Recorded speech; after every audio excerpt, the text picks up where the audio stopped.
It's time for connection of the mind, body, and emotions. Welcome to a place where you can unplug, tune in, and create. It's time for Conjuring the Human Spirit with your hosts, Allison Parplasha and Shawn McGuire Meeks. You're invited. Let's begin.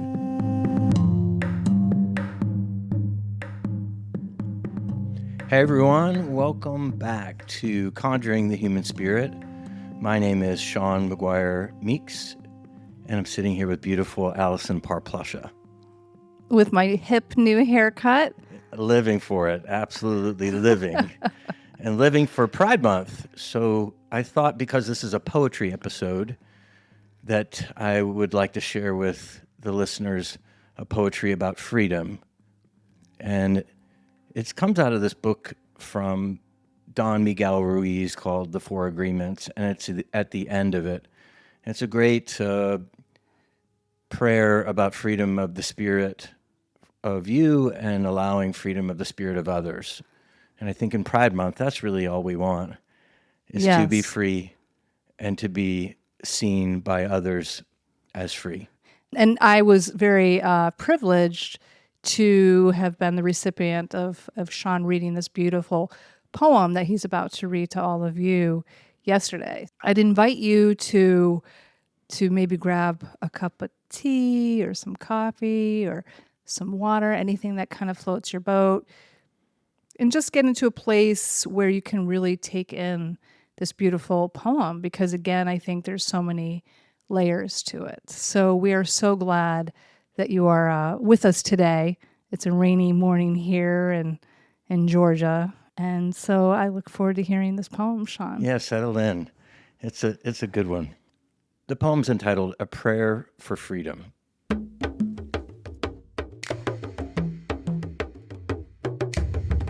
Today, Creator of the universe, I ask that you come to me and share with me a strong communion of love.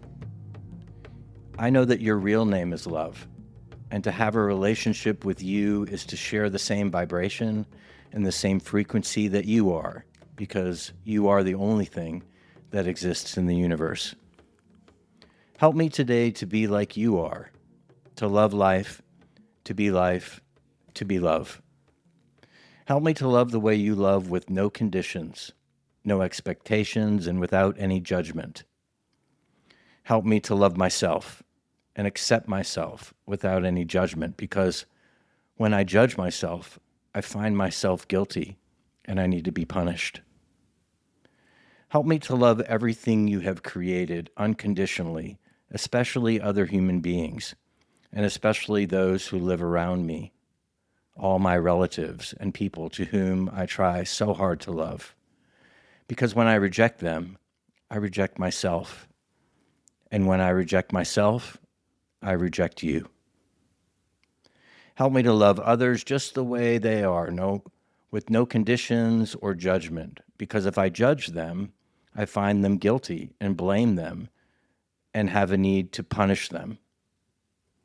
Please clean my heart from any emotional poisons I may have. Free my mind from any judgments so that I can live in complete peace and complete love. Today is a very special day. Today I open my heart to love again, so that when I show someone love, I do so without any fear. Today I offer myself to you.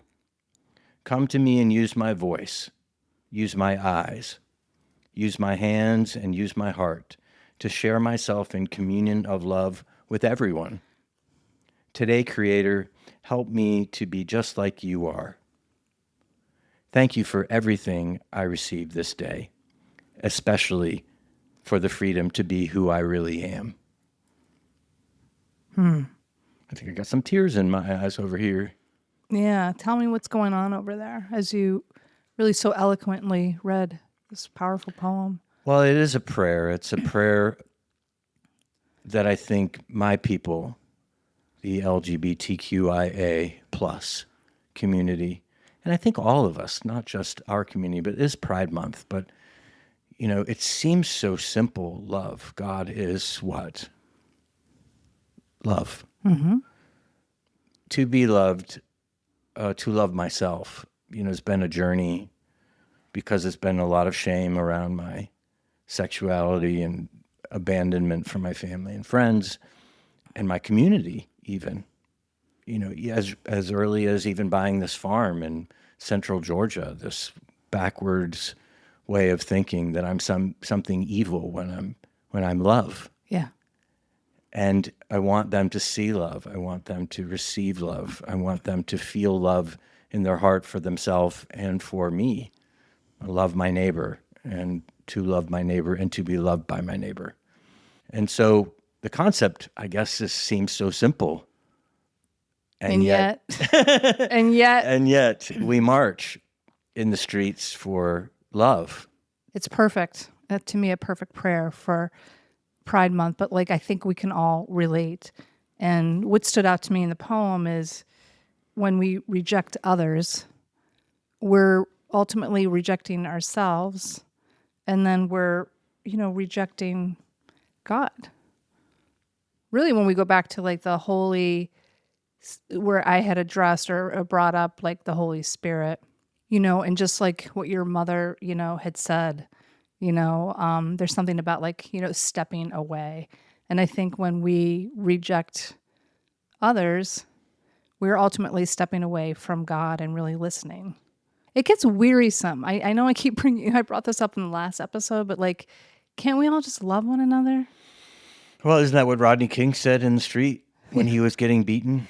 Yeah. Can't we all just get along? Yeah, right? Yeah. No, I guess we can't.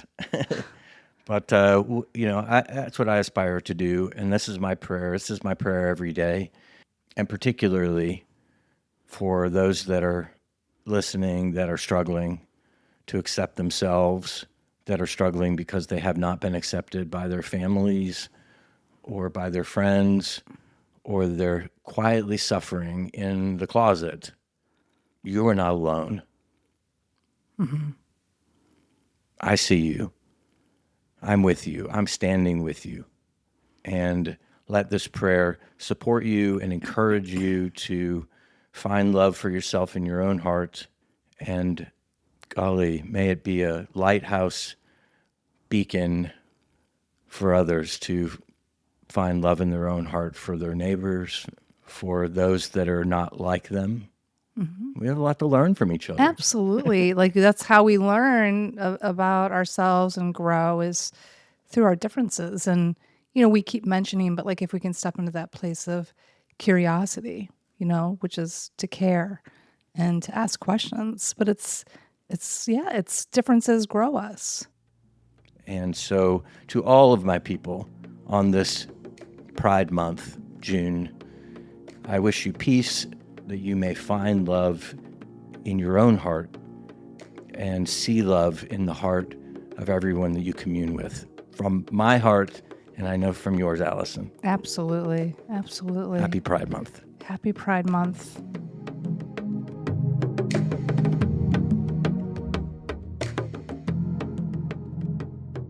Allison, I thought we might set the scene a bit. Like, where are we? Like, to tell the listeners where we are, what happened, how we've decided to structure our production time, which I think is interesting. Everyone's to come here from Savannah out into middle Georgia on the farm here on 41 acres, and they're staying on the land. And my wonderful husband has been cooking for us. We had a lovely dinner after our first production last night, and all waking up here on the land together. How's that been for you? It's been incredible. And I think, listeners, I want you all to understand Shawn uses the word farm. And at least for me, prior to coming here, I would associate that with, like a kind of a campy home. And this home is far from it. This home is over the top. Art pieces, we're surrounded by gorgeous art, stunning art, stunning. It's just curated in such a beautiful, very sophisticated way. So it's a very sophisticated farm, to say the least. And we're also sounded by beautiful spiritual symbols. Surround sounded, you right? said. Yeah. How about that? Right? I mean, because like everywhere I look, but what's so beautiful One of my favorite places to go, actually, my husband Michael will be giving a workshop there in just a couple weeks, is in Yogaville. Believe it or not, there is a place called Yogaville. And it's in, I think, Buckingham, Virginia. But they have this huge, incredible temple in the shape of a lotus flower on, I think it's the St. James River.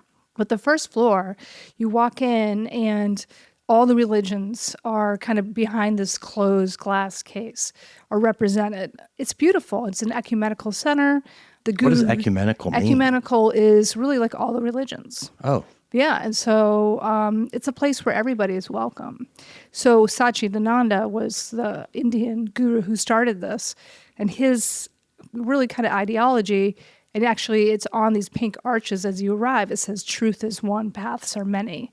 And I often feel that when I'm sitting just in this room alone, is that whatever you believe in, even if it's a non-belief, it's somehow represented in this room. Yeah, I'm looking at Sacred Heart Jesus behind you and Buddha behind me, and that's really ties into the human spirit. You know, when we talk about how to conjure the human spirit, there's 1,000 ways to conjure. And in my lifetime, and sounds like in yours also, just what is resonant, what shows up resonant. And it doesn't have to be the entire teaching. What is it about this that is resonant that I can hold, that is supportive, that conjures my spirit? I'm going to keep a representation of that in the house to encourage me. So sometimes people walk in here and they think, oh, you're so spiritual, you know, and it's really just again, encouragement of my human spirit, and it has been encouraging for others. So here we are, surrounded by these things at the farm. Jeff has cooked a wonderful breakfast for us, and we're beginning again today. And I'm so glad everyone's joined us. That's episode 4. So thank you for being here with us again this morning. And we're going to talk today about poetry, because poetry really is a way to conjure the spirit. It has been said that Father Richard Rohr, that Allison turned me on to, really changed my life. Can you hear the frog? The frogs are following me. Remember, I think it was the last episode I was talking about frogs, and then sure enough, Shawn was showing me into the bathhouse last evening, and we were greeted by that adorable sticky frog. Yeah, we have one actually living in this room with me, so it's, again, you know, it's just similar to what Sacred Heart Jesus is, or these Buddhas. It's the animals here too that are encouragement to my spirit and to the spirit of others, like it was you last night when you were going to take your bath. Yes, they want to be part of the episode. So, but we're talking about poetry today, and I'm not much of a pick up a book and read poetry. Are you, Allison? I've gone through periods, and I actually took a poetry course during COVID that was really transformational. But I haven't been in that space recently. What do you think that space is, and how do you get there? It's a great question. To me, it's like sacred space. It's creative space. It's slowing down. It's being drawn into.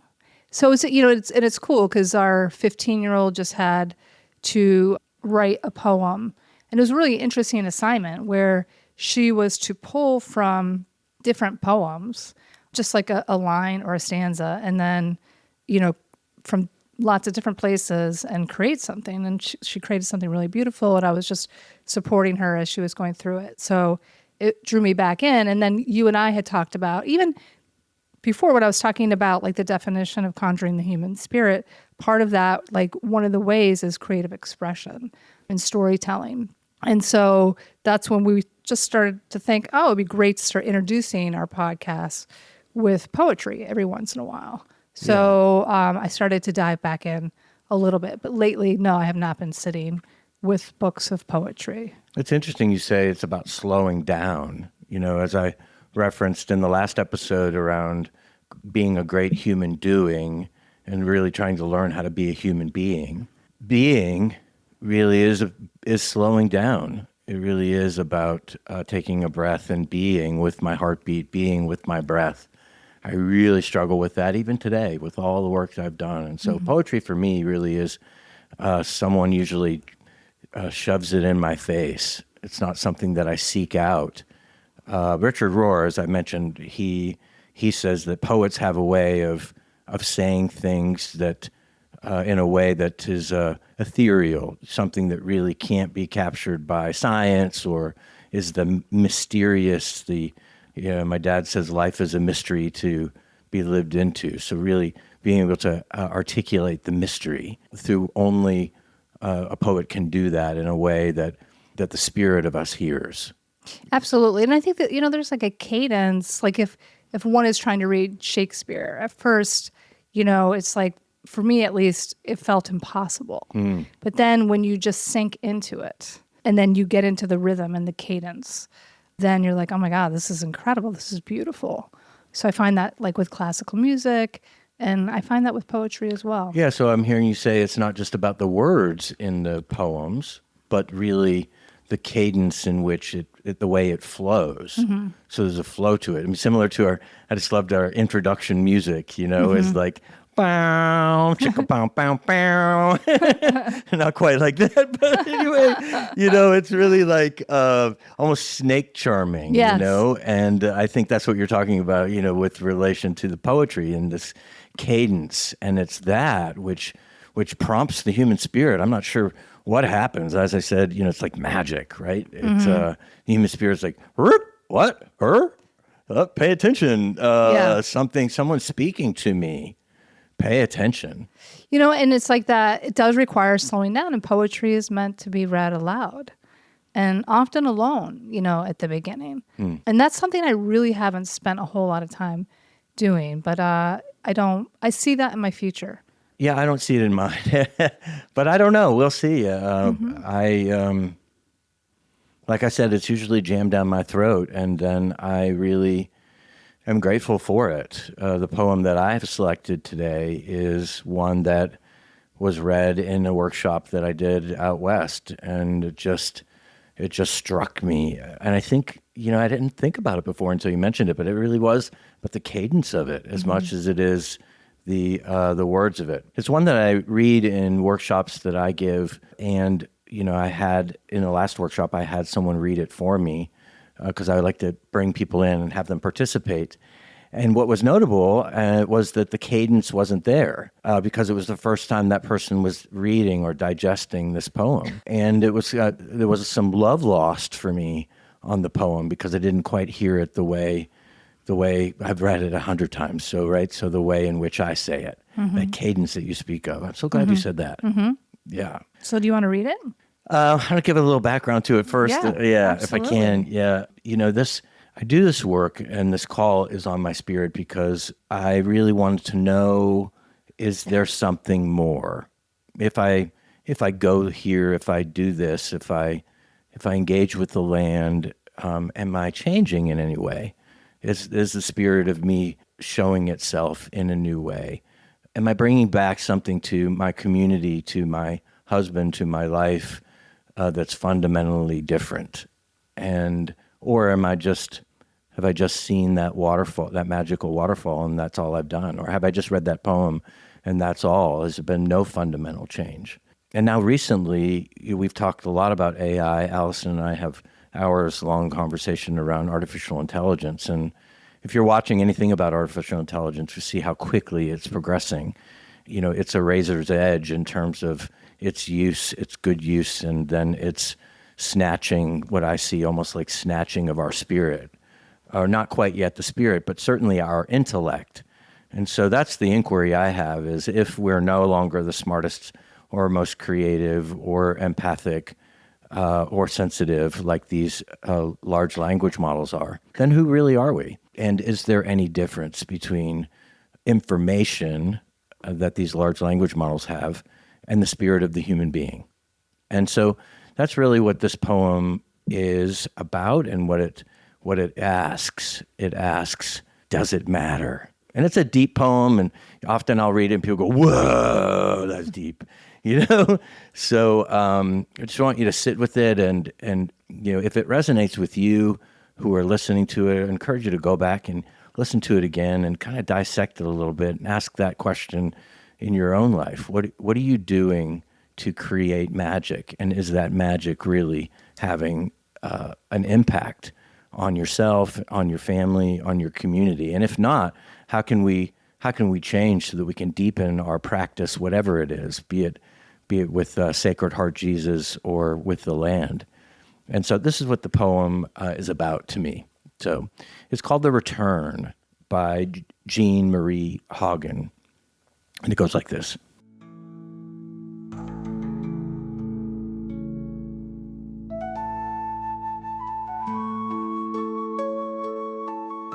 Someday, if you're lucky, you'll return from a thunderous journey, trailing snake scales, wind fragments, and the musk of earth and moon.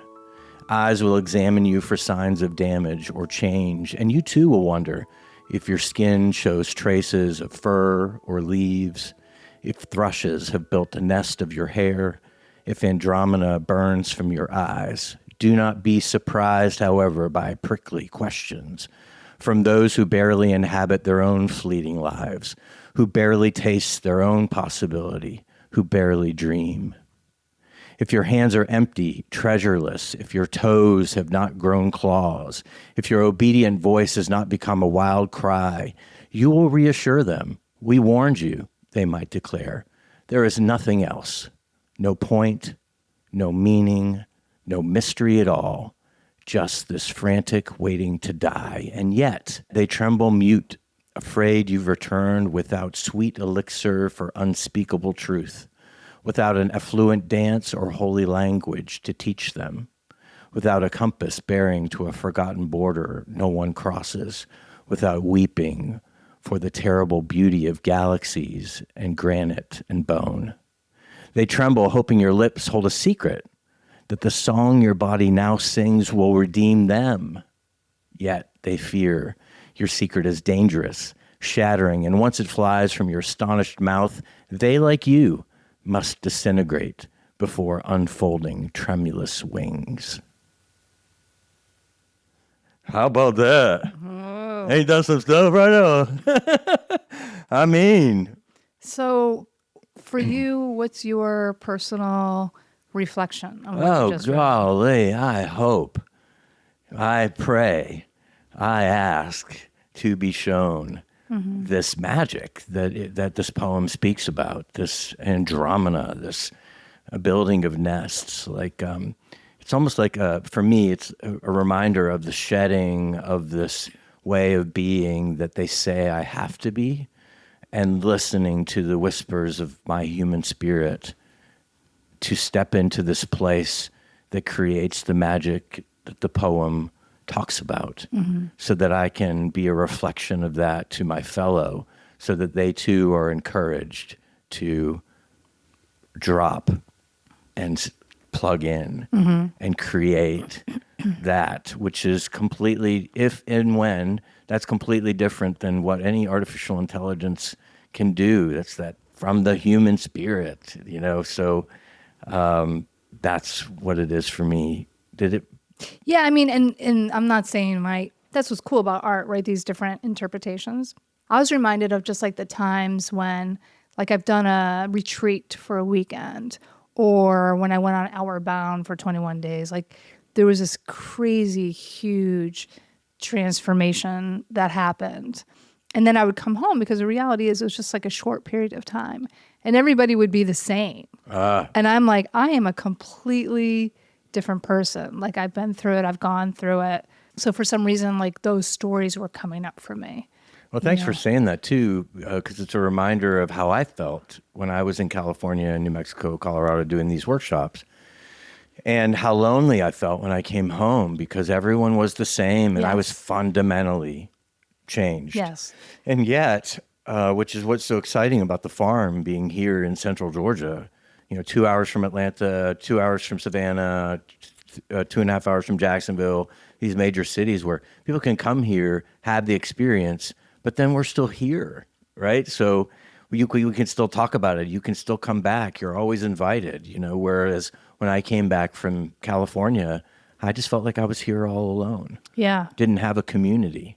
Yes. And that's what I'm attempting or being called to create here, is a community where you can have the experiences that these people say they had in the magic of listening in March, where they say they walk on the earth differently. They're more confident than they ever have been. This new connection with nature.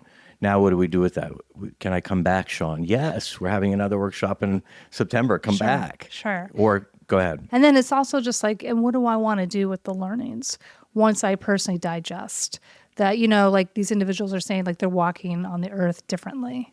So it's like, so how do we want to spread that love? That's the power, of going to these places, whether it's a self-retreat for 24 hours or it can be really anything that's transformational. But it's like, yeah, how do I want to bring that back to the community? You spoke to me privately about that. I think about initiation or just this like, so yeah, how do we want to bring what we've learned through, this powerful transformation? How do we want to bring it back to? Because when we say we've changed, then we are saying really no to the way we were before. No, that no longer works. No, that no longer serves me. Yeah, and sometimes it's not like a desired no. It's just no longer. We're no longer who we were. Right, and then there's willingness to step into the newness. You have to be willing, right? Homeostasis is the wanting to go back to the way that it was because it was so easy. It's always so easy to do what you have always been doing because that's the doing. But the change that you're being called to do means you have to be willing to change and step more into it. And that we're talking about community and having and being supported in the new you is what's important. And then, you taught me, Allison, around when we say no, Shawn, to something, we're saying yes to something else. We just articulated that so beautifully, which was, how are we now showing up? Because we've said no to the old me, but how are we showing up now in the new me? Absolutely. Yeah. So we ready to shift to my poem? Yeah, let's talk about your poem. So poem. As I was doing my own homework assignment, which was just really diving into conjuring the human spirit. What does that mean? And we're playing around with this idea of poetry. There's Shawn and a couple other people in my life. My sister, they're like, have you ever done ChatGPT? And Shawn never asked you about ChatGPT. So it was my sister then. And I always say that Allison we have this back and forth around AI, and I'm just like, oh, AI. And she's like, oh, AI. Well, I haven't been into it at all. Yeah. Until just like a month ago. Yeah. And my sister's like, oh my gosh, you should check it out, blah, blah, blah. Because I'm just trying to make our house cozier and warmer. And so I started just gently playing around with it. And then, then I was like, this is kind of interesting. And so I wanted to use it like kind of as Google too. So I was like, I just was curious to see if there are any poems out there about conjuring the human spirit. So I put in my question and the most beautiful poem came up. I'm like, wow, this is spot on. This is amazing. But there was no author attached. So I was like, ChatGPT, who's the author? And it was them. And it was ChatGPT. It was ChatGPT, and it was mind blowing. So I'm gonna. Well, can I say something real quick? Because I have this rub around AI. I've been studying it, and by that I just mean watching every person who knows anything about the CEOs of and all these and podcasts and listening to it to have a deeper understanding of it. I've been sharing some of that with Allison, and the day before she sent me this poem, she sent me this thing that says, "I'm in a love affair with ChatGPT," and I was like, "Oh God." Oh no! And so I sent her the 60 minutes clip of this woman who's actually in love with an AI companion, and she's married to it, and she's been married to it for 5 years. Creepy. so anyway, so I said, "You're not the only one," and I sent her this video clip, and then she sends me this poem from ChatGPT. Go ahead, my dear. I mean, check this out.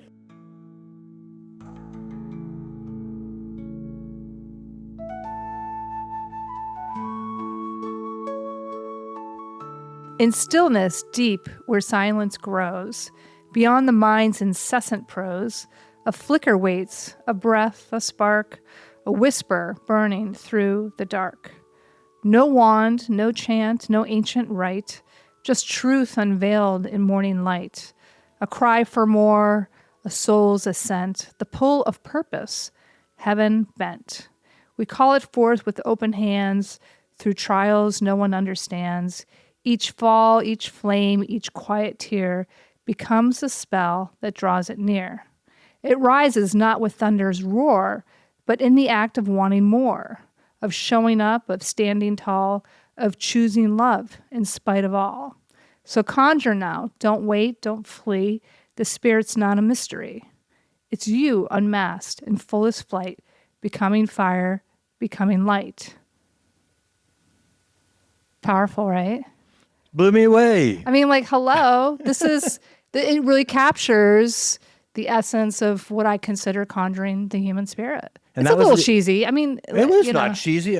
In my opinion, not cheesy. Not cheesy. You asked ChatGPT, did you say write a poem for me around conjuring? No, I didn't say. I was just kind of trying to see who's written about conjuring the human spirit, if anyone. Like, I was just doing research. Oh, and that's what came up. But it wrote it for me. And then what happened? I mean, I was just kind of freaked out. I'm like, this is like, I don't want this to be awesome, but it is. And then we had talked. I'm like, I don't think I want to share it because this was written by AI. And do we say, anonymous? And you were like, no. Let's. What do you mean? No. Do you have any trepidation about sharing it with me at all? Considering my stance on AI and no, I don't think so. No, you were all about it. Like I think I sent it to you right away. You sent it to me. That's yeah. But then I'm like, I don't know if we're going to use this. But isn't this trippy? But isn't this cool? But it's also like literally capturing like what I wanted to capture. Again with all the research and just for you listeners, as we keep saying, we don't want to be out there or woo woo. And, not like the weird kind of oracle magic.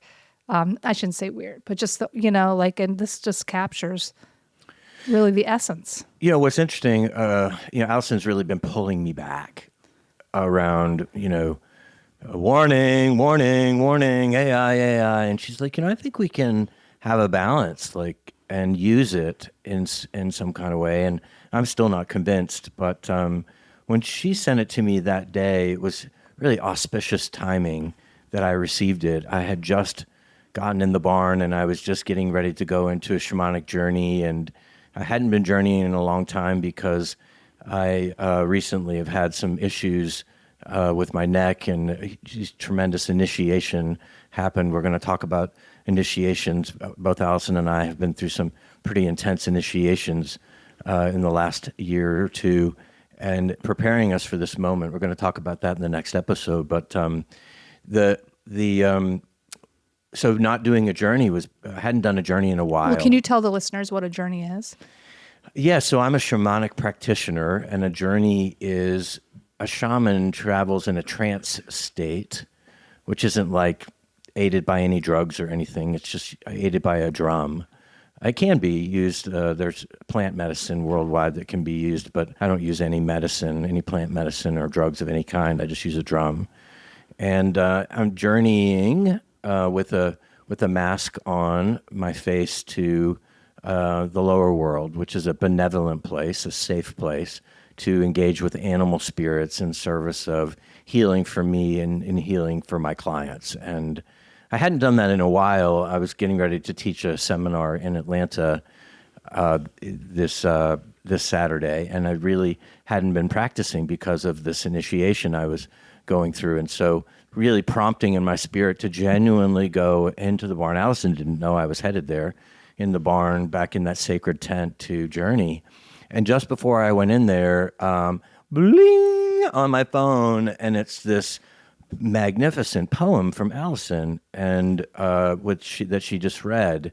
It was just so encouraging to me in that moment. I felt so seen. I felt like we were talking in the last episode around the flow and being in the flow, and it was so in the flow. And so it was kind of this learning for me around, yes, AI wrote that, but the spirit of my dear friend Allison, was prompted to search for that. And then you search for it, and there it was. And you're like, I think I'm going to share this with Shawn. It's like another prompting of the spirit to be shared with me, and then the timing of it, and it showing up, and how encouraging that was for me to then go in and journey. And I had such an amazing journey, a magical journey, and came out with a new spirit guide and all kinds of magic happen. So, yeah, but that was prompted from that poem. So I think there is a yes and. Absolutely. And it's kind of like we were talking a couple episodes ago about how do you know maybe when you're, I can't remember, like if aligned with your truth, if you're doing the right thing. And we were talking about flow. And I think there's like a sense, connecting with AI in whatever way, shape, or form. Does it feel right? Is it resonant? Does it feel positive, or does it feel like a little icky? Yeah, like a knowing. Like I heard, I was listening once in a while, I'll just like look at reels on Instagram. It just gets me out of my head. And I'll do it for about 10 minutes. But there was one with like the new Pope, and it was like trashing Vance. And it just felt a little, I was like, okay, I love what he's saying. But I was also like, this feels a little odd. Icky. And it was AI. That's why. Well, how about it? Because it wasn't him. It's like so distorted. Well, how about it? Yeah, that's scary. Well, I was listening to a podcast the other day, and this fellow was on there. So I looked it up to see if he was the person that said it, because I really wanted to credit the person that said it. Yes. And what he said was that authenticity is the new coin of the realm. Oh, yeah. You shared that with me. That was so cool. Isn't that magic? That's beautiful. And, what you were just talking about with the Pope is not authentic. And when, you're writing something on a social media platform and it says, modify this to be more not like me, not like I would say, is not authentic. Authenticity is the coin of the realm, is the new coin of the realm. And I really striving to be that, to, like you said, to not feel icky inside. Yeah. To hear poems, even a poem written by ChatGPT didn't make me feel icky. Yeah. So that's what I'm saying. Like that, there was a resonance there. And again, so there's just certain things. That's why I think the power of slowing down so that we can practice discernment of what feels right and what doesn't feel right. I'd invite all of you listeners to, if it speaks to you, to see if you can spend some time in poetry this week, a little homework assignment, and to see how that lands. And we'd love to hear from you. So any way, shape, or form that you feel comfortable, we'd love to hear your experience with poetry if it's something you decide to try on. Yeah, and what did you think of our poems? Absolutely. Did they land with you? Or did you like my AI poem? Or did you like mine better? Because it wasn't mine. It was Marie Green Hoggins from The Spirit of Her. How about that? Absolutely. Versus The Spirit of ChatGPT. That's right. Which still landed real gently on mine. And so I really do appreciate you following your spirit, Allison, sending that poem to me that day so that I could go on the magical journey that I went on. So thanks for listening. Thank you. And thank you all for listening. And come back and see us on episode 5, where we're going to talk about initiation. What does it mean? How's it showing up in your life? Maybe are you paying attention to initiations that are happening? Are you thinking that you're just bad things are happening for no reason? Yeah. I think everything has a meaning and a reason, and we've both been through some pretty dramatic, traumatic initiations we'd like to share with you and see if they mirror anything that's happening in your life, and if you can find some beauty in the hardship that you may be going through. So thanks again for checking us out, and we'll see you next time in Conjuring the Human Spirit. Take care.